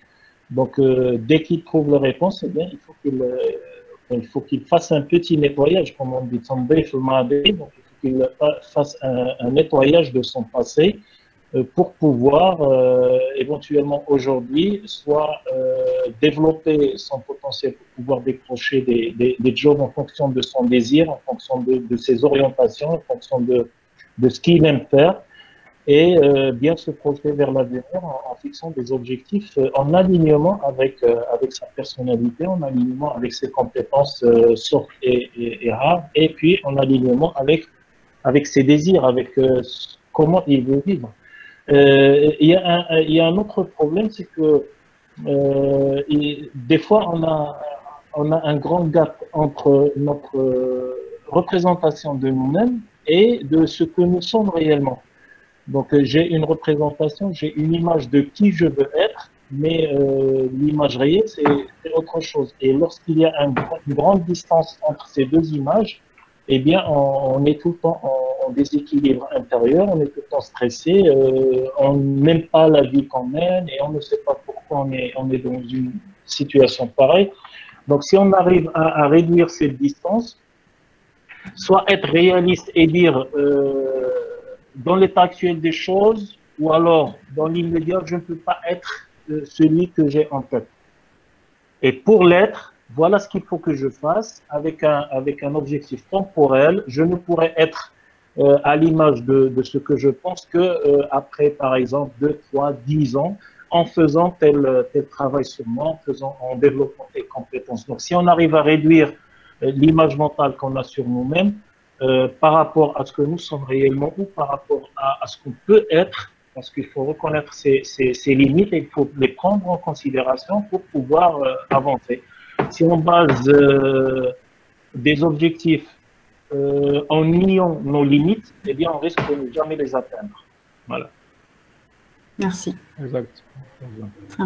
On a une question de Charlène qui demande comment aborder les prétentions salariales lors d'un entretien d'embauche. Elle a raison, c'est une question qui n'est pas évidente. Si dès le départ, ce n'est pas annoncé dans l'annonce et si le recruteur ne l'aborde pas, est-ce que c'est mal vu de le demander? Comment faire?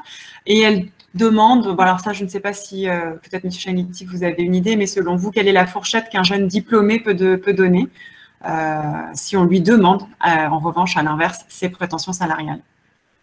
Moi, quand la question de la jeune Charlène, c'est de dire comment aborder la question du sujet, salaire. Ouais. Moi, j'ai envie de lui dire, il ne faut pas l'aborder. Vous déconseillez de le faire en entretien? Pourquoi? Je vais vous dire pourquoi, en fait. La question du salaire, pour un jeune diplômé, il faut qu'il montre que, la première des choses, c'est que son objectif pendant les 2 premières années, c'est non pas de gagner un bon salaire, mais d'acquérir un métier. Parce que quand il sort de l'école, il a besoin de développer des compétences et d'acquérir un métier. Et une fois qu'il a acquis un métier, il pourra aspirer au salaire qu'il veut. Je ne veux pas dire par là qu'il faut accepter n'importe quel salaire. Mais il faut surtout pas aborder la question du salaire pendant le premier entretien, ne jamais poser la question sur le salaire. Et lorsque le recruteur pose la question du salaire, à mon avis, ça pourrait être dangereux de donner un chiffre. Pourquoi?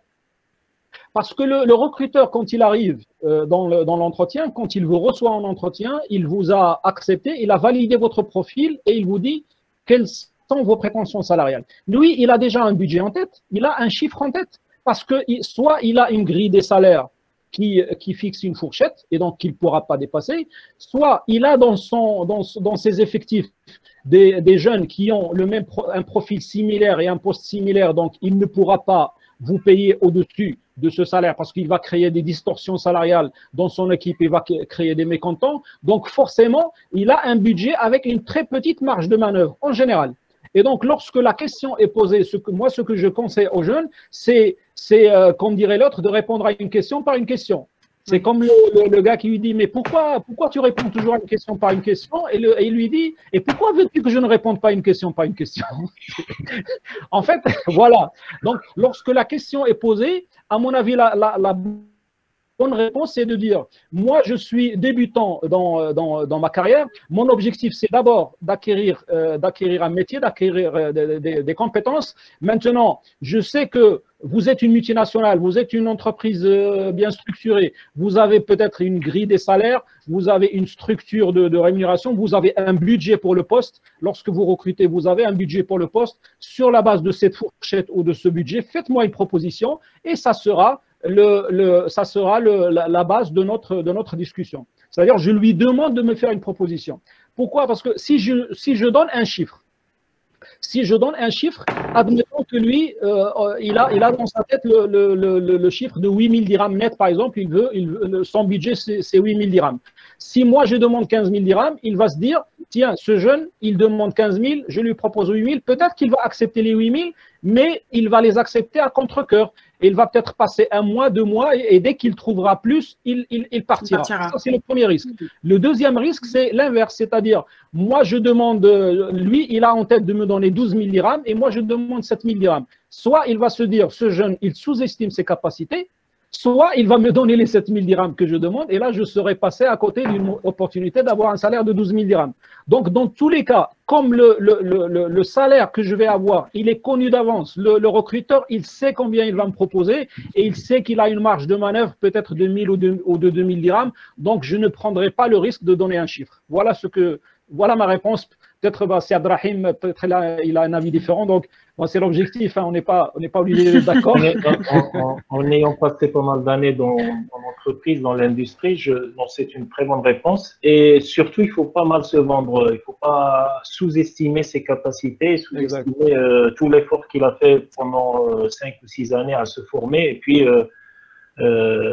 donner une mauvaise image de l'école où il a été, donner une mauvaise image de soi, c'est pas bien. Mais c'est important aussi que nos jeunes diplômés aient en tête les salaires qui sont pratiqués dans les entreprises avant d'aller dans des entretiens pour justement avoir une idée un peu de ce qui peut leur être proposé et éviter si on leur demande vraiment un chiffre. Oui, je vous en prie, allez-y. Vous avez posé tout à l'heure la question quelle fourchette salariale pourrait demander un ingénieur de notre école. Moi, j'ai envie de vous dire, au Maroc, il n'y a pas de marché des salaires. Ça n'existe pas. Oui, je sais bien. Il n'y a pas de marché des salaires parce que toutes les études salariales qui circulent, c'est du pipeau. Moi, je sais comment ça se passe, les études salariales. Je sais comment ça se passe, j'ai participé à des études salariales, je sais que l'échantillon qui est choisi par les cabinets, je vais peut-être me faire taper sur les doigts pour ce que je dis, mais c'est la réalité. Je sais que les cabinets, ils choisissent des échantillons qui ne sont pas du tout représentatifs. Les entreprises qui participent, elles ne disent pas la vérité sur les salaires. Une entreprise qui paye un responsable marketing 50 000 dirhams, il ne va pas vous dire qu'il le paye 50 000 dirhams. Il va forcément donner un chiffre inférieur. Et voilà, donc il n'y a pas de marché des salaires pour la simple raison, c'est que on ne rémunère pas un diplôme, on rémunère un profil et un poste. Un poste, je peux avoir un poste de contrôleur de gestion payé à 6 000 dirhams dans une entreprise et 20 000 dirhams dans une autre entreprise. Peut-être les intitulés sont les mêmes, mais le contenu du poste n'est pas le même et la politique salariale n'est pas la même, etc. Donc, tout dépend de la politique salariale de l'entreprise, du profil du candidat et du job. Du job, c'est-à-dire du contenu du job et de la pesée du job et de la position du job dans la grille de classification. Voilà. Charlène, en complément… Donc, la question de dire que vaut tel diplôme sur le marché, moi, quand j'entends cette question, je souris parce que ça n'existe pas. Il n'y a pas de grille ou il n'y a pas de fourchette salariale qui correspondent à des diplômes. Ça n'existe pas. À l'inverse, Charlène, si vous êtes en France, ça existe en France. Parce que donc on a aussi des étudiants du campus de La Rochelle. Vous êtes à La Rochelle, Charlène, ou à Casablanca? Oui, c'est ça, oui, je suis en fin d'études à La Rochelle. D'accord. Donc effectivement, en France, c'est déjà un peu plus le cas. On a des grilles de salaire. Vous avez même des grandes entreprises qui vont classer les écoles d'ingénieurs selon qu'elles sont de rang A, de rang B, de rang C. Et donc affecter selon votre niveau d'études, vos années d'expérience, le poste que vous visez, un salaire qui est associé, une fourchette de salaire associée. Vous sortez d'un… Ouais. Allez-y. En France, c'est surtout parce qu'il y a les conventions collectives sectorielles que nous n'avons pas au Maroc. Exactement. Voilà, les conventions collectives sectorielles, elles fixent des fourchettes salariales pour les diplômes, pour les jobs, etc. Voilà, exactement. Et ça allait être justement le point que j'allais dire ensuite. Ça va aussi dépendre du secteur que vous visez. Si vous visez le secteur du numérique, vous pouvez prétendre à des salaires bien plus élevés souvent que si vous allez fixer, je ne sais pas, parfois l'énergie, où c'est un peu plus compliqué. Donc la bonne fourchette, moi, ce que je vous recommande, c'est quand même de vous renseigner si vous visez un secteur en particulier et une entreprise en particulier. D'essayer de voir dans votre entourage si vous connaissez des jeunes alumni, de contacter des alumni même de l'école pour les sonder, pour leur demander un petit peu quels étaient les premiers salaires d'embauche. En gros, la fourchette d'un jeune diplômé en France, elle est entre 35 et 40 KE. C'est à peu près ça, selon l'entreprise que vous visez, la ville dans laquelle vous êtes et le secteur d'activité qui est visé. Donc c'est une grosse variation. Moi, je voulais juste rajouter un petit point pour les jeunes femmes. Parce que vous l'avez dit un tout petit peu tout à l'heure, vous avez parlé d'autocensure et moi, j'ai le sentiment qu'il y a quand même souvent une petite autocensure de la part des jeunes femmes pendant les entretiens, qui parfois sur sur des profils à qualité compétente, on a un jeune homme qui va prendre peut-être un peu plus le lead quand il y a des entretiens collectifs, quand ils sont mis en concurrence. Peut-être un petit conseil pour les jeunes femmes qui manquent parfois un peu de confiance en elles ou qui s'affirment un peu moins pendant les entretiens, je ne sais pas. De s'affirmer un peu plus. Voilà, bon, très bien. Est-ce que c'est quelque chose que vous avez pu constater ou pas du tout? Finalement, vous trouvez que je dis une aberration et que, en général, les gens de femmes s'en sortent même mieux que les jeunes garçons. En fait, il y a des écarts, il y a un problème d'égalité homme-femme au niveau des salaires, mais pas au niveau de l'encadrement. Pas au niveau de l'encadrement. J'ai même envie de dire que à profil égal, au niveau des cadres, là, les femmes accèdent plus facilement à des postes de responsabilité aujourd'hui. Il y a même des fonctions qui se féminisent. Moi, je suis dans les ressources humaines. La ressource humaine, c'est une fonction qui se féminise. Et puis, il y a une comment dirais-je, on va dire, il y a une croyance forte qui est peut-être une réalité, c'est que la femme est plus méticuleuse et plus intègre que l'homme. C'est une réalité. Moi, je l'ai toujours constaté. Moi, j'ai détecté des problèmes d'éthique dans beaucoup d'entreprises et c'est très rare que ce soit une femme qui est impliquée dans un problème éthique. C'est une réalité. Je ne fais pas de jugement de valeur, mais c'est une réalité. Par contre, le problème de l'égalité des salaires se pose au Maroc, surtout pour les postes, pour les jobs non qualifiés, c'est-à-dire les jobs d'opérateurs. Mais pour l'encadrement, Mais en termes d'évolution salariale au Maroc, les femmes arrivent à évoluer aussi bien que les hommes? Exact. Oui, tout à fait, tout à fait. Peut-être même plus. Peut-être même plus. D'accord, oui. Très bien. Ok. Inès, tu avais levé la main, mais tu as baissé la main. En fait, j'allais juste ajouter que, plutôt confirmer qu'au Maroc, on a cette réaction de se dire la femme dépend de l'homme. Donc, au moment de la négociation de salaire, on lui dit parfois tel homme, c'est un chef de famille, donc c'est pas nécessairement à égalité, vous voyez. Donc, et plus le recruteur a la tendance à proposer des avantages sociaux qu'un salaire égal. Voilà. Alors, il est 18h32. On a déjà fait 1h30 de conférence. On pourrait encore continuer. Vous êtes vraiment passionnant. Donc, je laisse une dernière chance si on a encore des questions. Charlène vous remercie pour vos réponses très complètes pour sa question de tout à l'heure. En tout cas, moi, je vous remercie déjà pour ces présentations qui sont très riches et pour tous ces conseils que vous avez su donner à nos étudiants. J'ai une dernière petite question parce que ça, j'en ai vu dans des entretiens. On a fait quelques simulations avec nos élèves de 3e année justement d'entretien d'embauche. Et parfois, on a des profils qui sont très timides. Et quels conseils vous pouvez leur donner? Parce que moi, je leur dis, on recherche aussi des gens timides, on ne recherche pas que des leaders et des gens qui vont forcément prendre toute la place. Mais quels conseils vous pouvez leur donner pour réussir leurs entretiens et pour qu'ils aient plus confiance en eux? Je peux commencer la réponse et puis donner la parole à Changuiti. Pour moi, timide, c'est pas l'opposé d'un leader. Un leader, c'est quelqu'un qui prend le lead, qui peut animer une équipe, qui peut la tirer vers l'avant.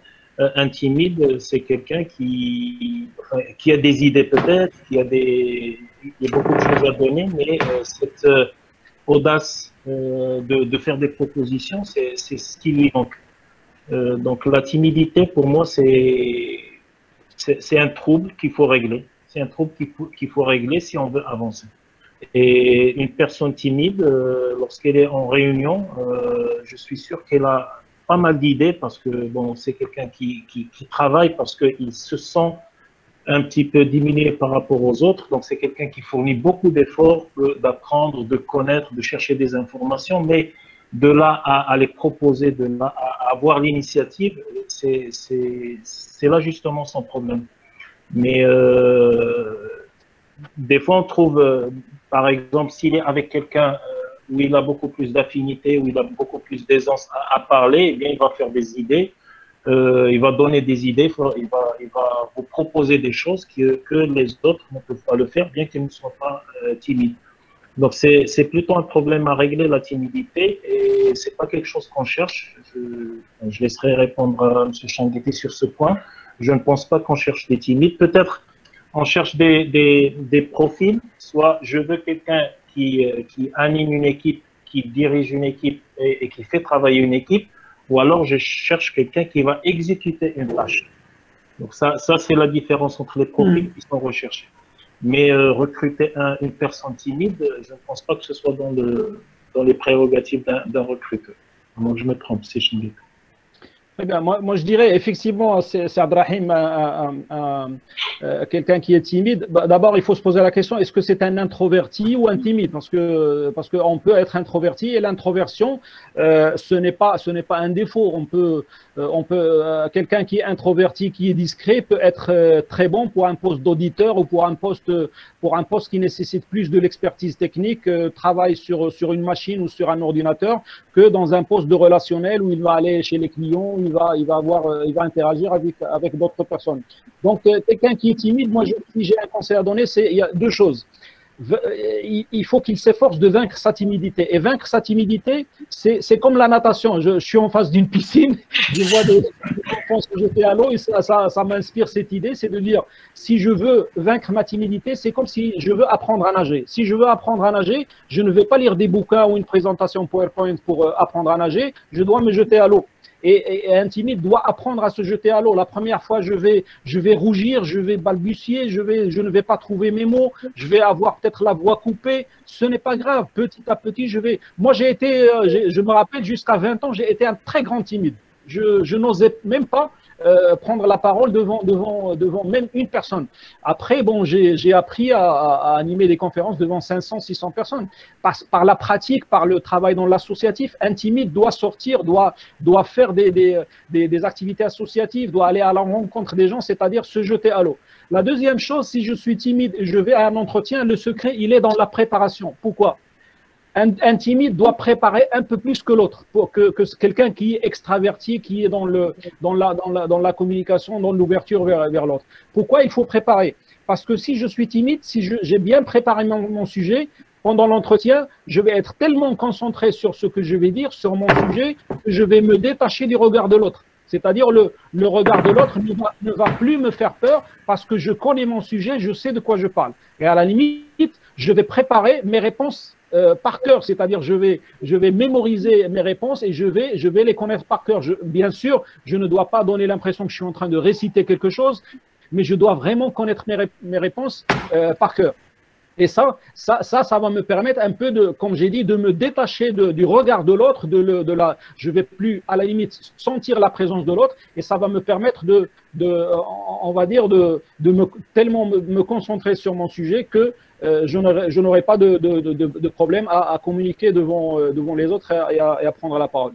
Voilà ce que je pourrais dire sur la question. Bien se préparer, bien s'entraîner pour justement gagner en sérénité et vaincre sa timidité en entretien. Et pour vaincre la timidité, ça commence par une prise de conscience. Ça veut dire qu'il faut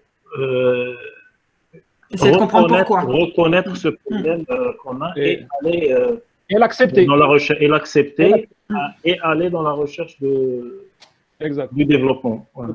On a Marius qui s'interroge un peu, donc il vous remercie pour toutes ces idées, et voilà, mais il s'interroge un petit peu sur comment faire valoriser ses compétences lors d'un entretien, mais sans en faire trop et du coup sans manquer d'humilité. En fait, quel est le bon équilibre à avoir?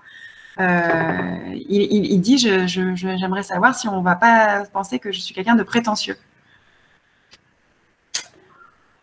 Tout est une question d'équilibre. Dans un entretien, il faut éviter les mots creux. Je l'ai dit dans les entretiens hier que j'ai eu à l'école avec vos étudiants. Il faut éviter les mots creux du type je suis quelqu'un de, je suis ambitieux, je suis dynamique, je suis, on va dire, professionnel. Oui, professionnel, encore heureux que tu sois professionnel. Si tu n'es pas professionnel, pourquoi tu es ici? Et puis éviter les superlatifs du genre j'ai un excellent niveau en anglais ou en français. On ne peut pas être excellent, ça n'existe pas. Être excellent, ça veut dire que j'ai atteint le top, je n'ai plus rien à apprendre. Donc, évitez ces superlatifs, évitez aussi de dire j'ai été le meilleur de mon équipe ou j'ai fait. Quand je parle d'un projet, je parle toujours en nous, mon équipe et moi. C'est-à-dire, c'est ça, faire pas de fausse modestie, c'est-à-dire ne pas éviter parce que il y a des candidats malheureusement qui tombent dans la sous-estimation, dans la dévalorisation de leurs propres compétences. Il va vous dire par exemple, j'ai fait un petit projet. En quelque sorte, j'ai un petit peu participé pendant mon stage où là, je n'ai fait que classer les factures, je n'ai fait que l'enregistrement. Donc, évitez les superlatifs, mais évitez aussi la modestie excessive, c'est-à-dire éviter de dévaloriser ce qu'on a fait. Donc, je parle de mes compétences et surtout, je cite des exemples. Je ne dis pas tout simplement j'ai un très bon esprit d'équipe et je me tais. Quand je dis j'ai un bon esprit d'équipe, je donne un exemple. Par exemple, j'ai eu l'occasion de participer dans le cadre d'un projet et je donne un exemple où je prouve, où je démontre que j'ai un bon esprit d'équipe. J'ai de bonnes compétences managériales, je donne un exemple où j'ai eu à gérer une équipe pour que je sois crédible. C'est-à-dire, je suis comme j'ai dit tout à l'heure, je suis dans le démonstratif, je ne suis pas dans le déclaratif. Et du coup, j'en viens à poser, ça vient en complément du coup de la question qui est parfois encore posée par les recruteurs de quelles sont vos qualités, vos défauts, qui est un peu une question bateau que beaucoup appréhendent et qui donc du coup font une réponse souvent très bateau et qui du coup perd les recruteurs. Donc c'est toujours, on peut mettre en avant des qualités, mais on argumente derrière. C'est ça le conseil. Voilà. Je mets en avant une qualité et je donne des exemples de situations vécues qui démontrent que j'ai cette qualité. Et comment fait-on pour les défauts? Les défauts, la réponse, c'est Abdrahim, il rigole. Alors, quelle est la réponse? Les points d'amélioration, même parfois on dit. À chaque fois qu'on pose la question, quels sont vos défauts, quelle est la réponse qui revient presque toujours? Je suis trop perfectionniste, non? Perfectionniste. Exact. Ouais. Exact. Je vais répondre d'un point de vue de coach. Lorsque je suis dans le coaching, j'ai commencé à ne plus poser cette question sur les défauts, donc je me focalise surtout sur les qualités, sur ce qui est positif. Mais il m'arrive des fois de poser la question sur les qualités, et bien je reçois une ou deux réponses. Voilà, j'ai une qualité, puis c'est pas à moi de dire les qualités, ce sont les autres qui doivent bien me connaître et parler de mes qualités. Et lorsque je demande les défauts, eh bien c'est tout un registre rapidement qui va vous citer. Je ne sais pas, moi je peux pas me mettre à la place d'un recruteur pour répondre à cette question, mais en termes de coaching pour développer l'estime de soi et la confiance en soi, j'incite les gens à se focaliser sur leur qualité pour qu'ils aient un regard positif sur elles-mêmes. Et voilà, donc tout le monde a des défauts, et j'appellerai pas ça des défauts, mais c'est des imperfections, soit qui ne sont pas corrigibles et qu'on doit accepter telles qu'elles sont pour s'accepter soi-même, ou alors ce sont des choses qu'on peut régler, qu'on peut corriger, et il faut s'appeler pour les corriger de la meilleure manière qui soit. Voilà. Donc se focaliser sur ces défauts ou alors les préparer à l'avance pour pouvoir répondre à cette question du recruteur. Allez-y, monsieur Changuetti. Voilà. Alors, ce que je voudrais ajouter par rapport à ce qu'a dit Siad Rahim, c'est que lorsque la question sur les défauts est posée en entretien, moi j'ai envie de donner trois conseils essentiellement. Ne jamais dire cette fameuse réponse qui revient toujours, je suis perfectionniste. Pourquoi? Parce que non seulement ce n'est pas un défaut d'être perfectionniste, parce que être perfectionniste, ça veut dire que je vais jusqu'au bout pour atteindre la perfection, pour que mon travail soit irréprochable. Donc, ce n'est pas un défaut. Deuxième chose, ça peut être perçu comme étant, si quelqu'un qui dit je suis perfectionniste, ça veut dire que je passe plus de temps qu'il ne faut sur un projet, je vais tellement chercher la perfection que je vais tomber dans deux travers. Le premier travers, c'est que je ne respecte pas mes délais. J'aurais tendance à ne pas me rendre mes travaux dans les délais, à ne pas respecter les délais, parce que bon, j'ai un travail à rendre lundi, je ne suis pas satisfait, je vais continuer, et je vais peut-être le rendre vendredi. Deuxième travers dans lequel je peux tomber, si je suis manager, c'est que je ne vais pas déléguer. Parce que tellement je vais chercher la perfection que je vais dire mes collaborateurs, ils ne vont pas faire le travail comme je le veux, et donc je vais le faire moi-même. Ça, c'est la première des choses. Donc, ne pas répondre, je suis perfectionniste. Deuxième chose, c'est éviter les réponses éliminatoires et éviter les défauts éliminatoires. Même si j'ai des défauts, par exemple, un défaut éliminatoire, je postule pour un poste de financier. Si je dis que je manque de rigueur ou je n'aime pas les chiffres, je n'aime pas les chiffres pour un poste de financier. Exact. Si je postule pour un poste de commercial et je dis je n'aime pas, je ne suis pas extraverti. Je suis un introverti. C'est perdu d'avance. Alors, donc, j'évite les réponses éliminatoires. Troisième chose que j'ai envie de dire par rapport à cette question de défaut, c'est d'essayer de contourner la question au lieu de parler de défaut, de parler de compétences qui me manquent dans mon portefeuille de compétences. C'est-à-dire, au lieu de dire j'ai tel défaut, je vais dire je suis conscient que je dois améliorer mon niveau en anglais et donc je travaille dessus pour l'améliorer. Par exemple, je suis conscient que je dois apprendre à travailler sur un logiciel SolidWorks ou Katia, etc. C'est ce qui me manque. Je n'ai pas eu l'occasion de beaucoup le pratiquer et donc j'ai l'intention. C'est-à-dire, même quand je parle d'un défaut, je m'inscris dans l'amélioration. Comme dirait l'autre, je suis malade, mais je me soigne. J'ai un défaut, mais je m'améliore. Voilà ce que je voulais dire. Je rajouterais juste une petite chose sur le perfectionnisme, c'est que un quatrième risque, c'est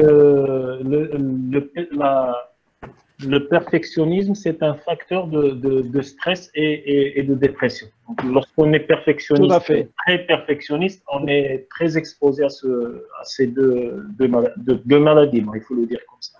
On n'est jamais satisfait. Exactement. Ouais. Exact. Bon. Bah écoutez, je crois que ce sera le mot de la fin. Donc, savoir vendre ses points d'amélioration et non parler de défauts. Je pourrais rajouter une chose. Oui, bien sûr, allez-y. Si vous voulez rajouter un mot pour terminer, chacun, n'hésitez pas. C'est juste par rapport à la motivation. Donc, ça a été dit et il y a des gens qui attendent toujours cette motivation de l'extérieur. Donc, c'est toujours bon d'être motivé par l'aspect pécunier ou par des compliments, mais si on ne les reçoit pas, c'est pas pour autant qu'il faut baisser les bras et déprimer et ne pas faire son travail. Donc la motivation, elle vient de l'intérieur et elle est étroitement liée à son objectif personnel qui doit être aligné avec l'objectif de l'entreprise. Donc c'est ça, je pense, c'est ce qui nous motive le plus pour faire le travail de la manière qui est demandée. Exact. Un grand merci à tous les deux pour votre présence ce soir et pour la richesse de vos interventions. Je pense que là, on a beaucoup de matière que nos étudiants qui étaient présents ont pu voir et que nos étudiants qui n'ont pas pu pourront revoir grâce au replay. Donc vraiment, merci pour ce temps que vous leur avez dédié. Et puis, j'espère qu'on aura l'occasion de se recroiser lors de prochains événements ou de prochaines actions avec nos étudiants. Merci beaucoup. Je vous souhaite à tous une très bonne soirée. Avec plaisir. Bonne soirée. Merci, au revoir. Merci, bonne soirée. Merci à tous. Merci, bonne soirée. Merci, au revoir, merci.